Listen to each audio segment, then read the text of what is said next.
ఉచిత IVF IUI consultation, ఉచిత ultrasound scan. 49 అంటే సంతానం, 49 అంటే సంతోషం. ఎదురుగా ఉన్న పెద్దలందరికీ, మీడియా వారికి, ప్రెస్ వారికి అందరికీ నమస్కారం. ఇందులో డైరెక్టర్ తమ్ముడు యాట నాతో 2 పాటలు రాయించారు. ఒకటి, పోతుగడ్డ మీద భూమి బిడ్డలారా నిద్దురపోతున్నరా. రెండవది, ప్రాణం గడ్డిపోచా అనుకో, ప్రాణం గాజు పెంకు అనుకో, ప్రాణం ఉంటేంది పోతేంది. ఈ 2 పాటలు నేను రాశాను. ఇప్పుడు అమ్మాయి చెప్పినట్టు మీ పాటలలో, మీ మాటలలో పెయిన్ ఉంది అంది. కరెక్ట్. ఆ పెయిన్ నేను అనుభవించింది కాదమ్మా. మా నాన్న, మా అమ్మ వాళ్ళు ఈ రజాకారులకు వ్యతిరేకంగా పోరాటం చేసిన వాళ్ళు, చావో రేవో తెలుసుకున్నవాళ్ళు.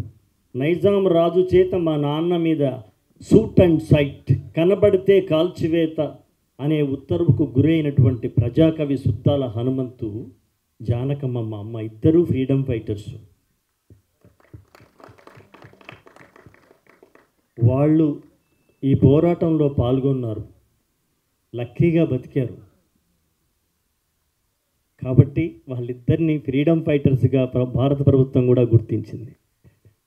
నా మాటల్లో, నా పాటలో ఏదైనా పెయిన్ ఉందన్నా, ఏదైనా పౌరుషం ఉందన్నా, దర్శకేంద్రుడు రాఘవేంద్రరావు గారు దయతో చెప్పినట్టు ఈ పాటలు ఇంక్తో కాకుండా బ్లడ్తో రాశారేమో అన్న మాట అది సత్యం. సత్యం అది. ఎందుకంటే మా నాన్న ఆ పోరాటంలో పాటలు రాసినారు, తుపాకీ పట్టుకున్నారు. కాబట్టే ఈ పెయిన్ అక్కడి నుంచి వచ్చి ఇలా నా ద్వారా యాటాకు, గూడూరు నారాయణ రెడ్డి గారికి పాటల రూపంలో దక్కింది సార్. ఇప్పుడు భారవి అన్న చెప్పినట్టు ఇదేదో 2 మతాల మధ్య వైషమ్యాన్ని కల్పించే సినిమా కాదు. ఇది చాలామంది అర్థం చేసుకోవాల్సిన అవసరం ఉంది. ఇది ఒక చరిత్ర, రక్త చరిత్ర, రక్తాక్షరాల చరిత్ర. ఆ రజాకార్ల రక్తాక్షరాల చరిత్ర పోతుగడ్డ మీద ఎలా జరిగింది అనేటువంటి చారిత్రక వాస్తవాన్ని చూపే ప్రయత్నం కాదు, ఒక యజ్ఞం, ఒక వెండి తెర మీద ఒక యజ్ఞం చేయడం జరిగింది. అందుకు గూడూరు నారాయణ రెడ్డి గారికి, తమ్ముడు యాటకు నేను ఒక స్వాతంత్ర సమరయోధుల బిడ్డగా నేను ధన్యవాదాలు చెప్తున్నాను, అభినందిస్తున్నాను.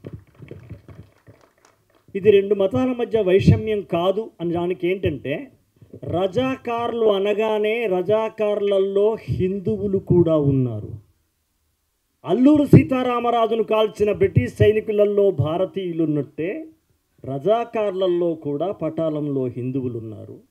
రజాకార్లను వ్యతిరేకించినటువంటి పిలుపు ఇచ్చిన, సాయుధ పోరాటం పిలిపించినటువంటి వాళ్ళల్లో మహ్మదీయులు ఉన్నారు.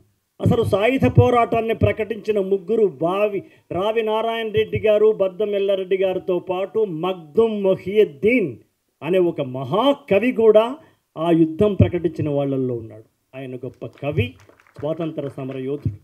ఇంకొక విషయం చెప్పాలి. అమ్మాయి అప్పుడు చెప్తూ 1948లో వచ్చింది మనకు. 1948 సెప్టెంబర్ 17న వచ్చింది మనకు స్వాతంత్ర్యం. అంటే నైజాం స్టేట్ అప్పుడు. ఇప్పుడు హైదరాబాద్ కాదు, మొత్తం నైజాం స్టేట్కే. అలాగే రజాకార్ల యొక్క తల్వార్ మొట్టమొదలు ఎవరి తల తెంపింది అంటే, ఇది బాగా తెలుసుకోవాల్సిన విషయం. మొదటి తల కాసిం రజ్వీ కరవాలం ఏ శిరస్సును నరికిందంటే, అతను ఇమ్రోజు పత్రికా సంపాదకుడు షోయబుల్లా ఖాన్ అనే మహమ్మదీని యొక్క తల నరికింది. అలాగే విష్ణూరు రాపాక రామచంద్రారెడ్డి వేషం వేసిన బ్రదర్ కూడా ఇక్కడ ఉన్నాడు. రామచంద్రారెడ్డి గారి యొక్క దౌష్ట్యానికి, దుర్మార్గానికి, రాక్షసత్వానికి మొట్టమొదలు హత్య చేయబడిన వాడు ఎవరు అంటే బందగి అనే ఒక ముస్లిం. ఇది చరిత్ర.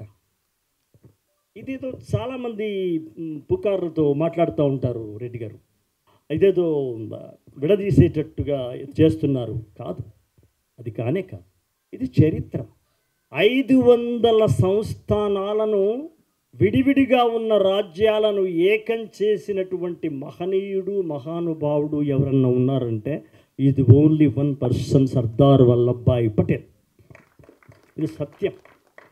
మిగతా వాళ్ళు చెప్పడానికి, నేను చెప్పడానికి చిన్న తేడా ఉంటుంది. ఎందుకంటే వాళ్ళు చదివింది చెప్తారు లేదా విన్నది చెప్తారు.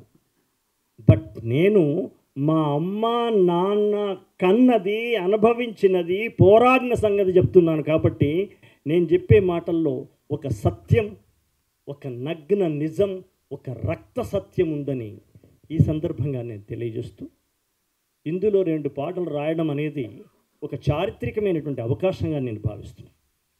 ఎస్, ఎన్నికటికెవడో తన ఎన్నెముక 100 అంచులు కత్తిగా చేసినాడట, యాది చేసుకో బిడ్డ, మన ఎముకలను మన పేగులను 1000 అంచుల కత్తిగా చేయమంటుంది పురుడోసిన గడ్డ. ఇలా రాయడానికి నా రక్తంలో సుద్దాల హనుమంతు DNA ఉంది కాబట్టే నేను రాయగలిగినానని ప్రెస్ వారికి, మీడియా వారికి మనస్ఫూర్తిగా, వినయంగా, వినమ్రంగా తెలియజేస్తూ, ఇదొక చారిత్రకమైనటువంటి సందర్భంగా, ఇదొక చారిత్రకమైనటువంటి అవసరంతో నా పెన్నుకు ఈ పని కల్పించినారేమో అని నేను నారాయణ రెడ్డి గారిని, యాట సత్యనారాయణ గారిని అనుకుంటూ, ఇలాంటి పాటలు మరి సుద్దాల హనుమంతు కొడుకు రాయడం ఒక అవసరం, ఒక అనివార్యం కాబట్టి నాతో రాయించినట్టుగా భావిస్తూ, ఈ సినిమా రేపు మార్చి 1 విడుదలవుతుంది.